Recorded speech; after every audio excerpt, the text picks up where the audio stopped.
Hello students, welcome to the learning channel. I hope आप सब बहुत अच्छे होंगे। आज हम लोग क्लास 10th की first poem dust of snow के सेंट्रल आइडिया को समझेंगे।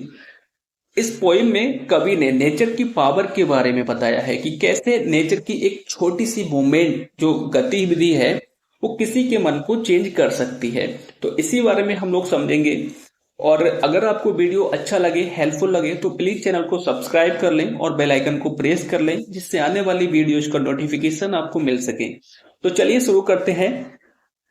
Dust of Snow is a beautiful short poem written by Robert Frost. तो Dust of Snow Robert Frost के द्वारा लिखी हुई एक सुंदर सी लघु कविता है, कि शॉर्ट पोएम है। This poem expresses the significance of small things. ये जो पोइम कविता है एक्सप्रेसेस, वो दर्शाती है द सिग्निफिकेंस, महत्व को। सिग्निफिकेंस महत्व के लिए बोलते हैं। ऑफ स्मॉल थिंग्स, छोटी छोटी चीजों का। इन चेंजिंग वंस मूड, किसी के मन को बदलने के लिए। ठीक है, तो इस पोइम में किसी के मन को बदलने के लिए छोटी छोटी चीजों का जो महत्व है उसको दर्शाया गया है। The poet has mentioned crow and hemlock tree to describe the dark, depressed and bitter side of his mood। तो कवि ने मेंशन यानी कि उल्लेख किया है क्रो एंड हेमलॉक ट्री, कौवे और हेमलॉक ट्री का, हेमलॉक पेड़ का, टू डिस्क्राइब, यह बताने के लिए, the dark, depressed and bitter side. Dark बोलते हैं अंधकार में, डिप्रेस्ड उदास, एंड बिटर साइड और जो कठोर पक्ष है ऑफ हिज मूड, उसके मूड का। ठीक है, तो पोइट ने, कवि ने अपने मन के अंधकार में उदास और कठोर पक्ष को दर्शाने के लिए हेमलॉक ट्री और कौवे का प्रयोग किया है। बिकॉज, क्योंकि crow and hemlock tree are believe to be a symbol of bad omen. Bad omen बोलते हैं अपशकुन के लिए। तो क्योंकि कौवा और हेमलॉक ट्री को अपशकुन का प्रतीक समझा जाता है, ठीक है, इन दोनों को ही बुरा माना जाता है, कौवे को और हेमलॉक ट्री को।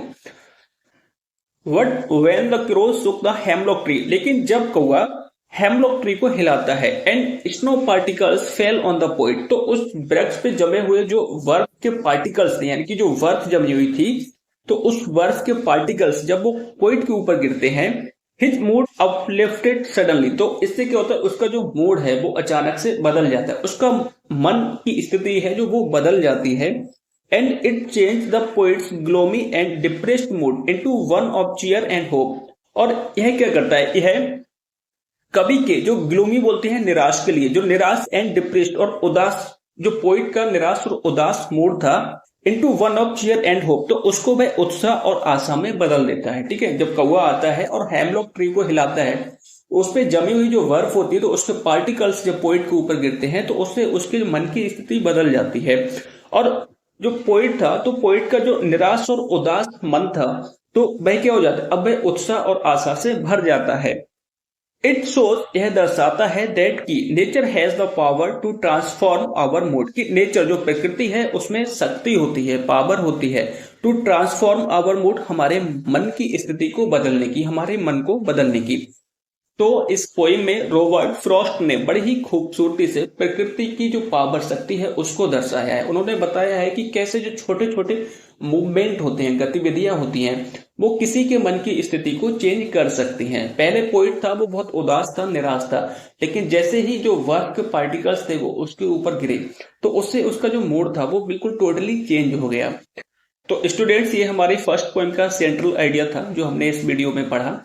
और अगर आपको वीडियो हेल्पफुल लगा हो, अच्छा लगा हो, तो प्लीज चैनल को सब्सक्राइब कर लें और बेल आइकन को प्रेस कर लें, जिससे आने वाली वीडियोज का नोटिफिकेशन आपको मिल सके। और मिलते हैं अगली वीडियो में, तब तक के लिए थैंक यू, बाय बाय।